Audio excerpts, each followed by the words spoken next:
Hello everyone good morning समस्त को स्वागत करुच्ची आशा करुच्चे आपण मैंने समस्ते भलरे थे। आज आम ओडिया पेडागोजीर प्रिवियस ईयर आसुवा क्वेश्चन गुड़िक एम आलोचना करवा।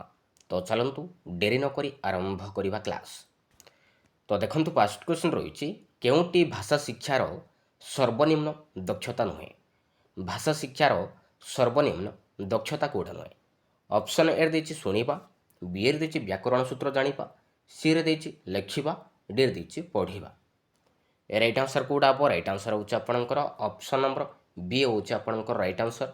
व्याकरण सूत्र जानिबा एटा किंतु भाषा शिक्षार सर्वनिम्न दक्षता नुहे। तो ऑप्शन नंबर बी होछि आपनकर राइट आंसर। तो नेक्स्ट देखिबा।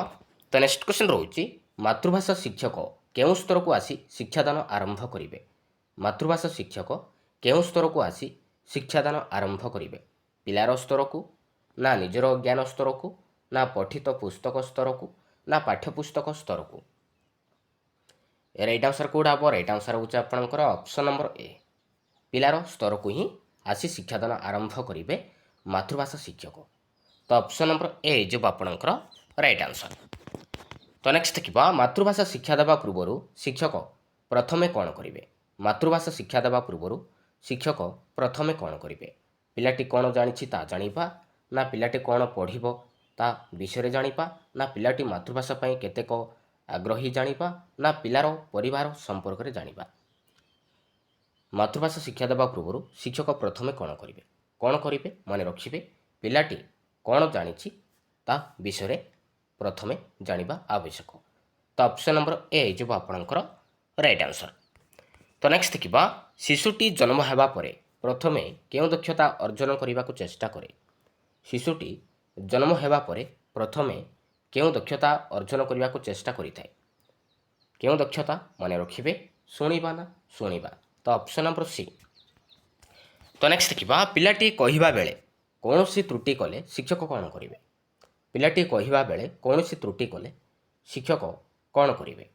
संगे संगे ता संशोधन करिवे, ना अन्य पिलांक द्वारा संशोधन कराइबे, ना पिलाटी को त्रुटि शून्य करी कहिबाकु कहिबे, ना शिक्षक निजे बारंबार ठीक शब्दटी कहिबे। कौन करिवे? राइट आंसर कौटा हम? राइट आंसर होछि आपनकर ऑप्शन नंबर डी होछि आपनकर राइट आंसर। शिक्षक निजे बारंबार ठीक शब्दटी कहिबे। Option number D. तो नेक्स्ट देखिबा। श्रवण व कथन दक्षतार विकास पई शिक्षक किपरि प्रस्तुत हेबे। श्रवण व कथन शुणिबा व कहिबा दक्षतार विकास पई शिक्षक किपरि प्रस्तुत हेबे। किपरि प्रस्तुत हेबे? पिलांको कथा को केवल शुणिबे, ना पिलांको पुराण कहानी कहिबे, ना पिलांको भल लागिला भली विषय बाछिबे, ना पिला केवल कहिबे। किपरि प्रस्तुत हेबे माने रखिबे पिलांको भल लागिला भली विषय बाछिबे। तो ऑप्शन नंबर सी। तो नेक्स्ट देखिबा। गोटे पिलार पाठी लागि जाय कहिबा बेले आमे ताकू किपरि आमे चिन्हट करिबा। पठन दक्षता बेले, ना लिखन दक्षता बेले, ना श्रवण दक्षता बेले, ना केउंटी नुहे। राइट आंसर कौटा हम? राइट आंसर होछि आपनकर ऑप्शन नंबर ए। पठन दक्षता बेले, पढ़िला बेले आमे तांको चिन्हट करिबा। तो ऑप्शन नंबर ए जे आपनकर राइट आंसर। तो नेक्स्ट देखिबा। पठनर विकास पई आमे केउं पद्धति ग्रहण करिबा। पठनर विकास पई आमे केउं पद्धति ग्रहण करिबा। बही पढ़िबा को कहिबा, ना अक्षर लिखिबा को कहिबा, ना गल्प पठन प्रणाली, ना छवि देखिबा प्रणाली। केउं पद्धति ग्रहण करिबा माने रखिबे गल्प पठन प्रणाली पद्धति ग्रहण करिबा। तो ऑप्शन नंबर सी। तो नेक्स्ट देखिबा। तो नेक्स्ट क्वेश्चन रही भाषा शिक्षा पाई तृतीय कौशलटी किए। भाषा शिक्षार तृतीय कौशल कौटा? शुणिबा, ना कहिबा, ना पढ़िबा, ना लिखिबा। राइट आंसर कौटा हम? राइट आंसर होछि आपनकर ऑप्शन नंबर सी होछि आपनकर राइट आंसर पढ़िबा। तो पढ़िबा होछि तृतीय कौशल। आ प्रथम दक्षता ही गला शुणिबा, तापर कहिबा, तापर पढ़िबा, तापर लिखिबा माने रखिबे। तो नेक्स्ट देखिबा। श्रवण कथन पठन व लिखन शुणिबा कहिबा पढ़िबा व लिखिबा एगुड़िक मध्यरु केउंटी शिशुमानंकु कष्टकर होइथाय।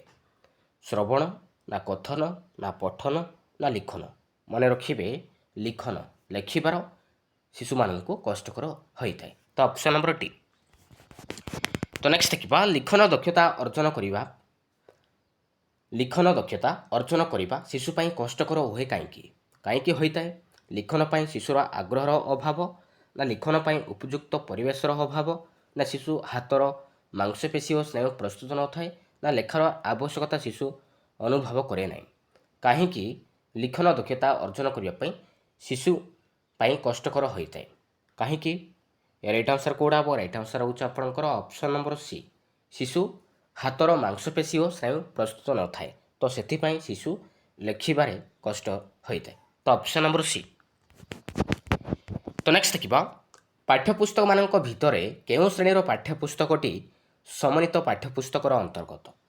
ପ୍ରଥମ ଶ୍ରେଣୀ, ନା ଦ୍ୱିତୀୟ ଶ୍ରେଣୀ, ନା ତୃତୀୟ ଶ୍ରେଣୀ, ନା ଚତୁର୍ଥ ଶ୍ରେଣୀ? ରାଇଟ୍ ଆନ୍ସର ହେଉଛି ଆପଣଙ୍କର ଅପସନ୍ ନମ୍ବର ଏ, ପ୍ରଥମ ଶ୍ରେଣୀ। ମନେ ରଖିବେ, ପ୍ରଥମ ଶ୍ରେଣୀର ପାଠ୍ୟପୁସ୍ତକଟି ସମନ୍ୱିତ ପାଠ୍ୟପୁସ୍ତକର ଅନ୍ତର୍ଗତ। ତ ଅପସନ୍ ନମ୍ବର ଏ। ତ ନେକ୍ସଟ ଦେଖିବା, ତ ନେକ୍ସଟ କ୍ୱେଶ୍ଚନ୍ ରହିଛି ପ୍ରଥମ ଶ୍ରେଣୀର ପାଠ୍ୟପୁସ୍ତକର ନାମ କ'ଣ? ପ୍ରଥମ ଶ୍ରେଣୀ ପାଠ୍ୟପୁସ୍ତକର ନାମ କ'ଣ? କ'ଣ କେଉଁଟା ହେବ ରାଇଟ୍ ଆନ୍ସର? ରାଇଟ୍ ଆନ୍ସର ହେଉଛି ଆପଣଙ୍କର ଅପସନ୍ ନମ୍ବର ଡି ହେଉଛି ଆପଣଙ୍କର ରାଇଟ୍ ଆନ୍ସର, ହସ ଖେଳ। ତ ଏଇଟା ହେଉଛି ପ୍ରଥମ ଶ୍ରେଣୀର ପାଠ୍ୟପୁସ୍ତକର ନାମ, ଆଉ ଦ୍ୱିତୀୟ ଶ୍ରେଣୀର ପାଠ୍ୟପୁସ୍ତକର ନାମ ହେଉଛି ହସଖୁସି। ମନେ ରଖିବେ। ତ ନେକ୍ସଟ ଦେଖିବା ପାଠ୍ୟକ୍ରମରେ ଶିକ୍ଷକମାନଙ୍କୁ ସ୍ୱାଧୀନତା ଦିଆଯାଇଥାଏ କେଉଁଥିରେ? କେଉଁଥିରେ ଶିକ୍ଷକମାନଙ୍କୁ ସ୍ୱାଧୀନତା ଦିଆଯାଇଥାଏ? ଗଣିତ ପୁସ୍ତକରେ, ନା ଭାଷା ପୁସ୍ତକରେ, ନା ପରିବେଶ ପୁସ୍ତକରେ, ନା ସମନ୍ୱିତ ପାଠ୍ୟପୁସ୍ତକରେ? ରାଇଟ୍ ଆନ୍ସର ହେଉଛି ଆପଣଙ୍କର ଅପସନ୍ ନମ୍ବର ଡି, ସମନ୍ୱିତ ପାଠ୍ୟପୁସ୍ତକରେ ଶିକ୍ଷକମାନଙ୍କୁ ସ୍ୱାଧୀନତା ଦିଆଯାଇଥାଏ। ମନେ ରଖିବେ। ତ ନେକ୍ସଟ ଦେଖିବା, ତ ନେକ୍ସଟ କ୍ୱେଶ୍ଚନ୍ ରହିଛି ତାତ୍ତ୍ୱିକ ପଠନର ପ୍ରଧାନ ଲକ୍ଷ୍ୟ କ'ଣ? ତାତ୍ତ୍ୱିକ ପଠନର ପ୍ରଧାନ ଲକ୍ଷ୍ୟ କ'ଣ? ବୋଧ ଜ୍ଞାନ ହାସଲ କରିବା, ନା ଅଧିକ ମୂଲ୍ୟାଙ୍କ ରଖିବା, ନା ଉତ୍ତୀର୍ଣ୍ଣ ହେବା, ନା ଚାକିରି କରିବା? ମନେ ରଖିବେ, ତାତ୍ତ୍ୱିକ ପଠନର ପ୍ରଧାନ ଲକ୍ଷ୍ୟ ହେଉଛି ବୋଧ ଜ୍ଞାନ ହାସଲ କରିବା। ତ ଅପସନ୍ ନମ୍ବର ଏ। ତ ନେକ୍ସଟ ଦେଖିବା ଦୈନିକ ସମ୍ବାଦପତ୍ର ପାଠ କରିବା, ତ ଏଇଟା ଗୋଟେ କି ପ୍ରକାର ପଠନ? କି ପ୍ରକାର ପଠନ? ମନେ ରଖିବେ, ଏଇଟା ହେଉଛି ଆପଣଙ୍କର ବ୍ୟାପକ ପଠନ। ମନେ ରଖିବେ। ତ ନେକ୍ସଟ ଦେଖିବା, ତ ନେକ୍ସଟ କ୍ୱେଶ୍ଚନ୍ ରହିଛି କେଉଁଟି ତାତ୍ତ୍ୱିକ ପଠନର କାମ ନୁହେଁ? କେଉଁଟା ଗୋଟେ ତାତ୍ତ୍ୱିକ ପଠନର କାର୍ଯ୍ୟ କେଉଁଟା ନୁହେଁ? ଅପସନ୍ ଏରେ ଦେଇଛି କ୍ଲିଷ୍ଟ ଶବ୍ଦକୁ ଚିହ୍ନଟୀକରଣ, ବିରେ ଦେଇଛି କଠିନ ଶବ୍ଦର ବ୍ୟାଖ୍ୟା, ସିରେ ଦେଇଛି ବିଷୟବସ୍ତୁକୁ ମୋଟାମୋଟି ଭାବରେ ବୁଝିବା, ଡିରେ ଦେଇଛି ବ୍ୟବହାରିକ ବ୍ୟାକରଣ ଜାଣିବା। ରାଇଟ୍ ଆନ୍ସର ହେଉଛି ଆପଣଙ୍କର ଅପସନ୍ ନମ୍ବର ସି, ବିଷୟବସ୍ତୁକୁ ମୋଟାମୋଟି ଭାବରେ ବୁଝିବା। ଏଇଟା କିନ୍ତୁ ତାତ୍ତ୍ୱିକର ପଠନର କାମ ନୁହେଁ। ମନେ ରଖିବେ, ଅପସନ୍ ନମ୍ବର ସି। ତ ନେକ୍ସଟ ଦେଖିବା କେଉଁଟି ପଦ୍ୟ ଶିକ୍ଷାଦାନର ଉଦ୍ଦେଶ୍ୟ ନୁହେଁ? ପଦ୍ୟ ଶିକ୍ଷାଦାନର ଉଦ୍ଦେଶ୍ୟ କେଉଁଟା ନୁହେଁ? ସୌନ୍ଦର୍ଯ୍ୟବୋଧର ବିକାଶ, ନା ରସବୋଧର ବିକାଶ, ନା ବ୍ୟବହାରିକ ବ୍ୟାକରଣର ପ୍ରୟୋଗ, ନା ଶବ୍ଦ ଜ୍ଞାନର ଅଭିବୃଦ୍ଧି? ରାଇଟ୍ ଆନ୍ସର କେଉଁଟା ହେବ? ରାଇଟ୍ ଆନ୍ସର ହେଉଛି ଆପଣଙ୍କର ଅପସନ୍ ନମ୍ବର ସି, ବ୍ୟବହାରିକ ବ୍ୟାକରଣର ପ୍ରୟୋଗ। ଏଇଟା କିନ୍ତୁ ପଦ୍ୟ ଶିକ୍ଷାଦାନର ଉଦ୍ଦେଶ୍ୟ ନୁହେଁ। ତ ନେକ୍ସଟ ଦେଖିବା ଶିକ୍ଷାଦାନ ସମୟରେ ପିଲାମାନଙ୍କୁ ଦଳ ଦଳ କରି ବସାଇବା ଫଳରେ କ'ଣ ସୁବିଧା ହୁଏ? ଶିକ୍ଷାଦାନ ସମୟରେ ପିଲାମାନଙ୍କୁ ଦଳ ଦଳ କରି ବସାଇବା ଫଳରେ କ'ଣ ସୁବିଧା ହୋଇଥାଏ? ପିଲାମାନେ ସୁବିଧାରେ ବସିପାରନ୍ତି, ନା ପରସ୍ପର ଭିତରେ ଆଲୋଚନା କରିଥାନ୍ତି, ନା ମିଳିତ ଭାବରେ ଉତ୍ତର ଦିଅନ୍ତି, ନା ସ୍ଥାନ ଭାବେ ଦୂର କରିଥାନ୍ତି? ରାଇଟ୍ ଆନ୍ସର କେଉଁଟା ହେବ? ରାଇଟ୍ ଆନ୍ସର ହେଉଛି ଆପଣଙ୍କର ଅପସନ୍ ନମ୍ବର ବି, ପରସ୍ପର ଭିତରେ ଆଲୋଚନା କରିଥାନ୍ତି। ମନେ ରଖିବେ, ପରସ୍ପର ଭିତରେ ଆଲୋଚନା କରିଥାନ୍ତି। ତ ଅପସନ୍ ନମ୍ବର ବି। ତ ନେକ୍ସଟ ଦେଖିବା ବୟସ ବଢ଼ିବା ସଙ୍ଗେ ସଙ୍ଗେ ଲିଖନ ଦକ୍ଷତା ପାଇଁ ଶିଶୁର କେଉଁ ଗୁଣର ବିକାଶ ଘଟେ? ବୟସ ବଢ଼ିବା ସଙ୍ଗେ ସଙ୍ଗେ ଲିଖନ ଦକ୍ଷତା ପାଇଁ ଶିଶୁର କେଉଁ ଗୁଣର ବିକାଶ ଘଟେ? କେଉଁ ଗୁଣର ବିକାଶ ଘଟେ? ମନେ ରଖିବେ, ଚିନ୍ତା, ଚେତନା ଓ କଳ୍ପନା ଏସବୁ ଗୁଣର ବିକାଶ ଘଟିଥାଏ। ତ ଅପସନ୍ ନମ୍ବର ଡି। ତ ନେକ୍ସଟ ଦେଖିବା ଭାଷା ପ୍ରବନ୍ଧେ ଜଗନ୍ନାଥ ଏ ଉକ୍ତିଟି କେଉଁଥିରୁ ଆସିଛି? ଭଗବତ ଗୀତାରୁ, ନା ଶ୍ରୀମଦ୍ ଭାଗବତରୁ, ନା ଭାଗବତରୁ, ନା ମହାଭାରତରୁ? ଏଇଟା ହେଉଛି ଆପଣଙ୍କର ଭାଗବତରୁ ହିଁ ଆସିଛି। ତ ଅପସନ୍ ନମ୍ବର ସି। ତ ନେକ୍ସଟ ଦେଖିବା ଓଡ଼ିଶାରେ କେତେ ପ୍ରକାର ଆଦିବାସୀ ଜାତି ଥିବା ଜଣାଯାଏ? ଓଡ଼ିଶାରେ କେତେ ପ୍ରକାର ଆଦିବାସୀ ଜାତି ଥିବା ଜଣାଯାଏ? केते प्रकार मन रखिए 62 प्रकार। तो ऑप्शन नंबर सी होचे आपणकर राइट आंसर। तो नेक्स्ट देखिबा रघुनाथ मुर्मू आज कौन पाई विख्यात। रघुनाथ मुर्मू आज कौन पाई फेमस कौन पाई पंडित थिबारु ना स्वाधीनता संग्राम जोगु ना कवित्व जोगु ना सांताली भाषार लिपि उद्भावन करिथिबारु। कौन पाई फेमस मन रखिए सांताली भाषार लिपि उद्भावन करिथिबारु रघुनाथ मुर्मू आज फेमस। तो ऑप्शन नंबर डी। तो नेक्स्ट देखिबा शिक्षण शिक्षादान समय रे श्रेणी गृह रे केउ प्रक्रियाटी भल। शिक्षक पिलांको शिखाइबा ना पिलाठू पिलांको शिखाइबा ना बापा माँ पिलांको शिखाइबा ना पिला ट्यूशन सारंको ठारू शिखिबा। केउ प्रक्रियाटी भल मन रखिबे पिलाठू पिलाको शिखाइबा। तो यही प्रक्रियाटी भल। तो ऑप्शन नंबर बी होचे आपणकर राइट आंसर। तो नेक्स्ट देखिबा मूल्यवानर उद्देश्य केउटी नुहे मूल्यवानर उद्देश्य कोडा नुहे। ऑप्शन ए देछि दुर्बलतार चिन्हटीकरण बी रे देखंतु दुर्बलतार चिन्हटीकरण और तार प्रतिकारमूलक कार्य सी रे देछि मूल्यवान शिक्षार्थीर प्रगति रे बाधा दिए डी रे देछि मूल्यवान शिक्षार्थीर प्रगति रे सहाय्य करे। राइट आंसर कोडा हम राइट आंसर होछि आपणकर ऑप्शन नंबर ए जो आपणकर राइट आंसर दुर्बलतार चिन्हटीकरण मन रखिए दुर्बलतार चिन्हटीकरण और तार प्रतिकारमूलक कार्य। तो ऑप्शन नंबर बी होछि आपणकर right answer. Option number B होछि आपणकर राइट आंसर मूल्यवान उद्देश्य दुर्बलतार चिन्हटीकरण और तार प्रतिकारमूलक कार्य एटा किंतु मूल्यवान उद्देश्य नुहे। तो option number B.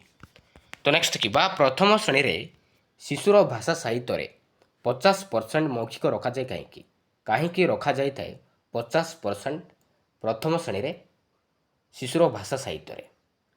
Option A देछि शिशुर लिखन दक्षतार विकास घटी न थाए ना शिशु लिखित परीक्षा चाहे नहीं ना शिशु लिखित परीक्षा पाई समय न थाए ना शिशुर कथन शक्तिर विकास होता है कहीं रखा जाए। राइट आंसर कोडा पर राइट आंसर होछि आपणकर ऑप्शन नंबर ए शिशुर लिखन दक्षतार विकास घटी न थाए मन रखिए। तो ऑप्शन नंबर ए। तो नेक्स्ट देखिबा शिशुर बोध ज्ञान आहरण केउं दक्षता जोगु होता है श्रवण और पठन जोगु ना पठन और कथन जोगु ना कथन और लिखन जोगु ना लिखन और श्रवण जोगु। राइट आंसर कोडा हम राइट आंसर होछि आपणकर ऑप्शन नंबर ए जो आपणकर राइट आंसर श्रवण और पठन जोगु होता है मन रखिए। तो नेक्स्ट देखिबा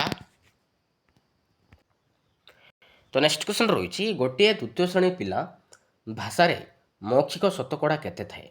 गोटे द्वितीय श्रेणी पिला भाषा रे मौखिक शतकड़ा केते थाए 50% ना 40% ना 30% ना 20% केते थाए। राइट आंसर कोडा हम राइट आंसर होछि आपणकर ऑप्शन नंबर बी होछि आपणकर राइट आंसर 40% थाए मन रखिए। तो नेक्स्ट देखिबा बंधनी मध्यरु उत्तरटी बाची शून्य स्थान पूरण कले परीक्षार्थी को कौन सुविधा हुए कौन सुविधा होता है कम लिखा पड़े ना समय कम खर्च हुए ना बंधनी मध्य शब्द मध्य भावना सीमित रहे ना अनुमान करी जहाँ गोटे लिखी हुए कौन सुविधा होता है मन रखिए बंधनी मध्य शब्द मध्य भावना सीमित रहे। तो ऑप्शन नंबर सी होछि आपणकर राइट आंसर। तो नेक्स्ट देखिबा दृष्टांतमूलक प्रश्नरू परीक्षार्थीर केउं ज्ञान को परीक्षा कराए शब्द ज्ञान शक्ति ना स्मृति शक्ति ना बौद्ध शक्ति ना चिंता शक्ति। राइट आंसर होछि आपणकर ऑप्शन नंबर ए शब्द ज्ञान शक्ति।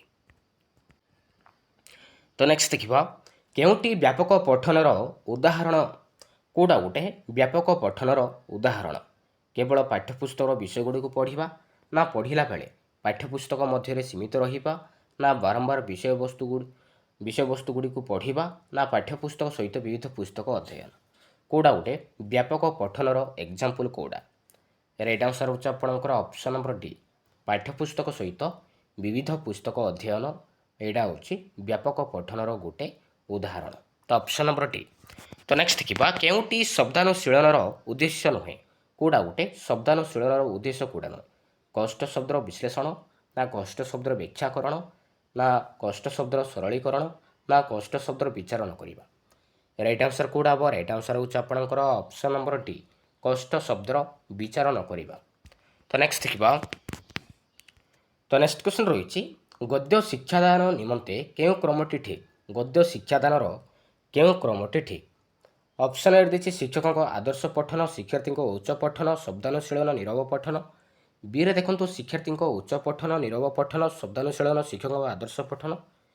ସିରେ ଦେଖନ୍ତୁ ଶବ୍ଦାନୁଶୀଳନ, ନିରବ ପଠନ, ଶିକ୍ଷକଙ୍କ ଆଦର୍ଶ ପଠନ, ଶିକ୍ଷାର୍ଥୀଙ୍କ ଉଚ୍ଚ ପଠନ। ଡି ଦେଇଛି ନିରବ ପଠନ, ଶବ୍ଦାନୁଶୀଳନ, ଶିକ୍ଷାର୍ଥୀଙ୍କ ଉଚ୍ଚ ପଠନ, ଶିକ୍ଷକଙ୍କ ଆଦର୍ଶ ପଠନ। ତ କେଉଁ କ୍ରମଟି ଠିକ୍ ଅଛି?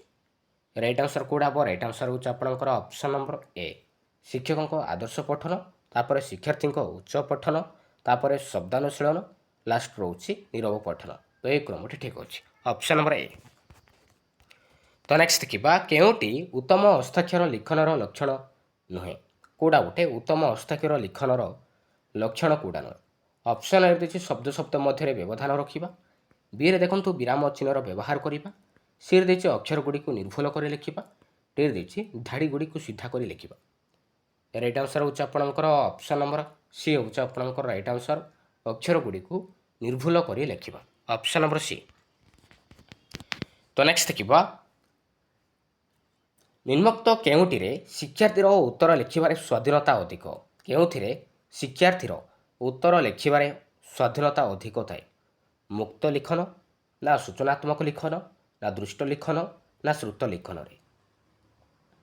ରାଇଟ୍ ଆନ୍ସର୍ କେଉଁଟା ହେବ? ରାଇଟ୍ ଆନ୍ସର୍ ହେଉଛି ଆପଣଙ୍କର ଅପସନ୍ ନମ୍ବର ଏ, ମୁକ୍ତ ଲିଖନରେ, ମନେ ରଖିବେ। ତ ନେକ୍ସଟ ଦେଖିବ, ତ ନେକ୍ସଟ କ୍ୱେଶ୍ଚନ୍ ରହିଛି ପ୍ରାକ୍ ପ୍ରାଥମିକ ସ୍ତରରେ ଶିଶୁର ଶିକ୍ଷଣ ଦକ୍ଷତା ବୃଦ୍ଧି ପାଇଁ କେଉଁ ବିଷୟ ପ୍ରତି ପ୍ରଥମେ ଦୃଷ୍ଟି ଦେବା ଉଚିତ? ପଠନ ଶ୍ରବଣ, ନା ଶ୍ରବଣ ଲିଖନ, ନା କଥନ ପଠନ, ନା ଶ୍ରବଣ କଥନ? ରାଇଟ୍ ଆନ୍ସର୍ ହେଉଛି ଆପଣଙ୍କର ଅପସନ୍ ନମ୍ବର ଡି ହେଉଛି ଆପଣଙ୍କର ରାଇଟ୍ ଆନ୍ସର୍, ଶ୍ରବଣ କଥନ, ଶୁଣିବା ଓ କହିବା ଏ ଦୁଇଟି ପ୍ରଥମେ ଦୃଷ୍ଟି ଦେବା ଉଚିତ, ଅପସନ୍ ନମ୍ବର ଡି। ତ ନେକ୍ସଟ ଦେଖିବା ବ୍ୟାକରଣ ଶିକ୍ଷାର ମୂଳ ଭିତ୍ତିକ କ'ଣ ହେବା ଆବଶ୍ୟକ? ବ୍ୟାକରଣ ଶିକ୍ଷା ମୂଳ ଭିତ୍ତିକ କ'ଣ ହେବା ଆବଶ୍ୟକ? ବାକ୍ୟ ଶିକ୍ଷା, ନା ଶବ୍ଦ ଶିକ୍ଷା, ନା ବର୍ଣ୍ଣ ଶିକ୍ଷା, ନା ସୂତ୍ର ଶିକ୍ଷା? ରାଇଟ୍ ଆନ୍ସର୍ ହେଉଛି ଆପଣଙ୍କର ଅପସନ୍ ନମ୍ବର ଡି, ସୂତ୍ର ଶିକ୍ଷା। ତ ନେକ୍ସଟ ଦେଖିବା ପାଠ ଯୋଜନାରେ ଗଦ୍ୟ ଶିକ୍ଷାଦାନର କେଉଁଠି ଏକ ସୋପାନ ନୁହେଁ? ଶବ୍ଦାନୁଶୀଳନ, ନା ସରବ ପଠନ, ନା ନିରବ ପଠନ, ନା ଦ୍ରୁତ ପଠନ?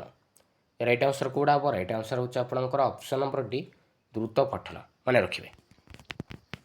ତ ନେକ୍ସଟ ଦେଖିବା ପ୍ରଥମ ଶ୍ରେଣୀରେ ପଢ଼ାଯାଉଥିବା ହସ ଖେଳ ବହିଟି କେଉଁଥିପାଇଁ ଏକ ସମନ୍ୱିତ ପାଠ୍ୟପୁସ୍ତକ ଭାବରେ ଗ୍ରହଣ କରାଯାଇଛି? ଏଥିରେ ଭାଷା, ଗଣିତ ଓ ପରିବେଶ ବିଷୟକୁ ପୃଥକ ଭାବରେ ପଢ଼ାଯାଇଛି, ନା ଏଥିରେ ଭାଷା, ଗଣିତ ଓ ପରିବେଶ ବିଷୟକୁ ଏକାଠି ପଢ଼ାଯାଇଛି, ନା ଏଥିରେ କେବଳ ଭାଷା ଓ ପରିବେଶ ବିଷୟକୁ ଏକାଠି ପଢ଼ାଯାଇଛି, ନା ଏଥିରେ କେବଳ ଭାଷା ଓ ଗଣିତ ବିଷୟକୁ ପଢ଼ାଯାଇଛି? ରାଇଟ୍ ଆନ୍ସର୍ କେଉଁଟା ହେବ? ରାଇଟ୍ ଆନ୍ସର୍ ହେଉଛି ଆପଣଙ୍କର ଅପସନ୍ ନମ୍ବର ବି, ଏଥିରେ ଭାଷା, ଗଣିତ ଓ ପରିବେଶ ବିଷୟକୁ ଏକାଠି ପଢ଼ାଯାଇଛି, ମନେ ରଖିବେ, ଅପସନ୍ ନମ୍ବର ବି। ତ ନେକ୍ସଟ ଦେଖିବ ପ୍ରାଥମିକ ସ୍ତରରେ ମାତୃଭାଷା ଶିକ୍ଷାଦାନ ପାଇଁ କେଉଁ ଭାଷା ଫଳପ୍ରଦ ଅଟେ? ପୁସ୍ତକର ଭାଷା, ନା ଆଞ୍ଚଳିକ ଭାଷା, ନା ପାରିବାରିକ ଭାଷା, ନା କଥିତ ଭାଷା? ରାଇଟ୍ ଆନ୍ସର୍ କେଉଁଟା ହେବ? ରାଇଟ୍ ଆନ୍ସର୍ ହେଉଛି ଆପଣଙ୍କର ଅପସନ୍ ନମ୍ବର ଡି, କଥିତ ଭାଷା, ମନେ ରଖିବେ। ତ ନେକ୍ସଟ ଦେଖିବା କେଉଁଟି ପ୍ରାକ୍ ଲିଖନ କାର୍ଯ୍ୟକ୍ରମ ସମ୍ପର୍କିତ ନୁହେଁ? କେଉଁଟା ଗୋଟେ ପ୍ରାକ୍ ଲିଖନର କାର୍ଯ୍ୟକ୍ରମର ସମ୍ପର୍କ କେଉଁଟା ନୁହେଁ? ବିନ୍ଦୁ ଯୋଡ଼ି ଚିତ୍ର ଆଙ୍କିବା, ନା ଦୁଇ ଧାଡ଼ି ମଧ୍ୟରେ ଅକ୍ଷର ଲେଖିବା, ନା ଗୋଟିଏ ଗୋଲାକାର ଠ ଲେଖିବା, ନା ଚିତ୍ର ମଧ୍ୟରେ ରଙ୍ଗ ଦେବା? ରାଇଟ୍ ଆନ୍ସର୍ କେଉଁଟା ହେବ? ରାଇଟ୍ ଆନ୍ସର୍ ହେଉଛି ଆପଣଙ୍କର ଅପସନ୍ ନମ୍ବର ବି, ଦୁଇ ଧାଡ଼ି ମଧ୍ୟରେ ଅକ୍ଷର ଲେଖିବା। ଏଇଟା କିନ୍ତୁ ପ୍ରାକ୍ ଲିଖନ କାର୍ଯ୍ୟକ୍ରମର ସମ୍ପର୍କ ନୁହେଁ, ଅପସନ୍ ନମ୍ବର ବି। ତ ନେକ୍ସଟ ଦେଖିବା ଶୁଦ୍ଧ ଶବ୍ଦ ଲିଖନ ପାଇଁ କେଉଁଟି ଆବଶ୍ୟକ? ଶୁଦ୍ଧ ଶବ୍ଦ ଲିଖନ ପାଇଁ କେଉଁଟି ଆବଶ୍ୟକ? ରାଇଟ୍ ଆନ୍ସର୍ କେଉଁଟା ହେବ? ରାଇଟ୍ ଆନ୍ସର୍ ହେଉଛି ଆପଣଙ୍କର ଅପସନ୍ ନମ୍ବର ବି, ବନାନ ଖେଳର ଆବଶ୍ୟକ। ତ ନେକ୍ସଟ ଦେଖିବା କେଉଁ ପ୍ରକାର ମୂଲ୍ୟାୟନରେ ପ୍ରଶ୍ନ ଗୁଡ଼ିକ ମୁଖ୍ୟତଃ ପାଠ୍ୟକ୍ରମ ବହିର୍ଭୂତ ହୋଇଥାଏ? ଉପଲବ୍ଧି ପରୀକ୍ଷଣ, ନା ପ୍ରବୀଣତା ପରୀକ୍ଷଣ, ନା ଲବ୍ଧ ଜ୍ଞାନ ପରୀକ୍ଷଣ, ନା ସାମଗ୍ରିକ ମୂଲ୍ୟାୟନ? ରାଇଟ୍ ଆନ୍ସର୍ କେଉଁଟା ହେବ? ରାଇଟ୍ ଆନ୍ସର୍ ହେଉଛି ଆପଣଙ୍କର ଅପସନ୍ ନମ୍ବର ବି ହେଉଛି ଆପଣଙ୍କର ରାଇଟ୍ ଆନ୍ସର୍, ପ୍ରବୀଣତା ପରୀକ୍ଷଣ, ମନେ ରଖିବେ, ଅପସନ୍ ନମ୍ବର ବି। ତ ନେକ୍ସଟ ଦେଖିବା କେଉଁଟି ଦରଖାସ୍ତ ବା ପତ୍ର ଲିଖନର ଉଦ୍ଦେଶ୍ୟ ନୁହେଁ? କେଉଁଟା ଗୋଟେ ଦରଖାସ୍ତ ବା ପତ୍ର ଲିଖନର ଉଦ୍ଦେଶ୍ୟ କେଉଁଟା ନୁହେଁ? ଅପସନ୍ ଏ ଦେଇଛି ମପାଚୁପା ଭାଷା, ଚଳନ୍ତି ଭାଷା ଇତ୍ୟାଦିର ପ୍ରୟୋଗ ପାଇଁ ସୁଯୋଗ ସୃଷ୍ଟି। ବିରେ ଦେଖନ୍ତୁ ସଂକ୍ଷେପରେ ମନର ଭାବକୁ ପ୍ରକାଶ କରିବା। ସିରେ ଦେଇଛି ଭାବର ସାନ୍ଦ୍ରତା, ବିନମ୍ରତା ଇତ୍ୟାଦି ଗୁଣଗୁଡ଼ିକୁ ଭାଷାରେ ପ୍ରକାଶ କରିବା। ଡିରେ ଦେଇଛି ବର୍ଣ୍ଣାଶୁଦ୍ଧି ନିରାକରଣ କୌଶଳ ଜାଣିବା। ରାଇଟ୍ ଆନ୍ସର କେଉଁଟା ହେବ? ରାଇଟ୍ ଆନ୍ସର ହେଉଛି ଆପଣଙ୍କର ଅପସନ୍ ନମ୍ବର ଡି, ବର୍ଣ୍ଣାଶୁଦ୍ଧି ନିରାକରଣ କୌଶଳ ଜାଣିବା। Option number D. ତ ନେକ୍ସଟ ଦେଖିବା ବିରାମ ଚିହ୍ନ ହାଇଫେନ୍ କେଉଁଠି ବ୍ୟବହାର କରାଯାଏ? କୌଣସି ଅନୁଚ୍ଛେଦର ଶିରୋନାମ ପରେ, ନା ଧାଡ଼ି ଅଧା ବା ଖଣ୍ଡିଆ ରହିଗଲେ, ନା ଲେଖା ମଧ୍ୟରେ କୌଣସି ଅର୍ଥକୁ ସ୍ପଷ୍ଟ କରିବା ପାଇଁ, ନା ସମର୍ଥନ ପରେ ବା ପୂର୍ବରୁ। ରାଇଟ୍ ଆନ୍ସର କେଉଁଟା ହେବ? ରାଇଟ୍ ଆନ୍ସର ହେଉଛି ଆପଣଙ୍କର ଅପସନ୍ ନମ୍ବର ବି, ଧାଡ଼ି ଅଧା ବା ଖଣ୍ଡିଆ ରହିଗଲେ ହାଇଫେନ୍ ବ୍ୟବହାର କରାଯାଏ। ତ ଅପସନ୍ ନମ୍ବର ବି। ତ ନେକ୍ସଟ ଦେଖିବା ଅଭୟାରଣ୍ୟର ବ୍ୟାଖ୍ୟା ଆମେ କିପରି କରିପାରିବା? ଯେଉଁ ଅରଣ୍ୟରେ ମଣିଷ କାହାକୁ ଭୟ କରେ ନାହିଁ, ନା ଯେଉଁ ଅରଣ୍ୟରେ ବନବାସୀ ମନୁଷ୍ୟ ସ୍ୱଚ୍ଛନ୍ଦ ବିଚରଣ କରନ୍ତି। ସିରେ ଦେଖନ୍ତୁ ଯେଉଁ ଅରଣ୍ୟରେ ଲୋକେ ବିବିଧ ଋତୁରେ ବଣଭୋଜି କରିଥାନ୍ତି। ଡିରେ ଦେଖନ୍ତୁ ଯେଉଁ ଅରଣ୍ୟରେ ଜୀବଜନ୍ତୁ ନିର୍ଭୟ ସ୍ୱାଧୀନ ଭାବେ ବିଚରଣ କରିଥାନ୍ତି। ରାଇଟ୍ ଆନ୍ସର କେଉଁଟା ହେବ?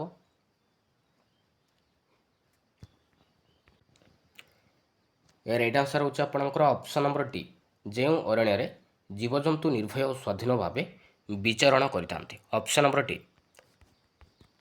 ତ ନେକ୍ସଟ ଦେଖିବା କେଉଁଟି ଅନୌପଚାରିକ ପତ୍ର? କେଉଁଟା ଗୋଟେ ଅନୌପଚାରିକ ପତ୍ର କେଉଁଟା? ବାଣିଜ୍ୟିକ, ନା ସରକାରୀ, ନା ବ୍ୟକ୍ତିଗତ, ନା ନିମନ୍ତ୍ରଣ। ରାଇଟ୍ ଆନ୍ସର କେଉଁଟା ହେବ? ରାଇଟ୍ ଆନ୍ସର ହେଉଛି ଆପଣଙ୍କର ଅପସନ୍ ନମ୍ବର ସି, ବ୍ୟକ୍ତିଗତ। ତ ଏଇଟା ହେଉଛି ଅନୌପଚାରିକ ପତ୍ର। ଆଉ ବାଣିଜ୍ୟିକ, ସରକାରୀ, ନିମନ୍ତ୍ରଣ ଏ ତିନୋଟି ହେଉଛି ଔପଚାରିକ ପତ୍ର। ତ ନେକ୍ସଟ ଦେଖିବା ତ ନେକ୍ସଟ କ୍ୱେଶ୍ଚନ୍ ରହିଛି କହେ ବୈଷ୍ଣବ ନିଶ୍ଚୟ ଯିବ ଯିବ ମରୁଛି ବି ଗଳା ମାଳି କେମନ୍ତେ। ତ ବୈଷ୍ଣବ ଶବ୍ଦଟି କାହାକୁ ବୁଝେଇଛି? ସ୍ୱୟଂ କବିଙ୍କୁ, ନା ବିଷ୍ଣୁ ଭକ୍ତଙ୍କୁ, ନା କୃଷ୍ଣଙ୍କୁ, ନା ଯଶୋଦାଙ୍କୁ। ମନେ ରଖିବେ ସ୍ୱୟଂ କବିଙ୍କୁ ବୁଝେଇଛି। Option number A. ତ ନେକ୍ସଟ ଦେଖିବା କେଉଁ ପ୍ରକାର ପ୍ରଶ୍ନରେ ବ୍ୟକ୍ତିନିଷ୍ଠତା ଦୋଷ ପ୍ରାୟ ରହିଥାଏ? କେଉଁ ପ୍ରକାର ପ୍ରଶ୍ନରେ ବ୍ୟକ୍ତିନିଷ୍ଠତା ଦୋଷ ପ୍ରାୟ ରହିଥାଏ? ମେଳକ, ନା ବସ୍ତୁନିଷ୍ଠ, ନା ବହୁ ବିକଳ୍ପ, ନା ସଂକ୍ଷିପ୍ତ ଉତ୍ତରମୂଳକ। ରାଇଟ୍ ଆନ୍ସର ହେଉଛି ଆପଣଙ୍କର ଅପସନ୍ ନମ୍ବର ଡି। ଏବେ ଦେଖିବା ଲାଷ୍ଟ କ୍ୱେଶ୍ଚନ୍ ପ୍ରାଥମିକ ସ୍ତରରେ ମାତୃଭାଷା ଶିକ୍ଷଣର କେଉଁଟି ଲକ୍ଷ୍ୟ ନୁହେଁ? ପ୍ରାଥମିକ ସ୍ତରରେ ମାତୃଭାଷା ଶିକ୍ଷଣର କେଉଁଟି ଲକ୍ଷ୍ୟ ନୁହେଁ? ଏହାର ଆନ୍ସର କମେଣ୍ଟରେ ନିହାତି ଜଣାଇବେ। Thank you.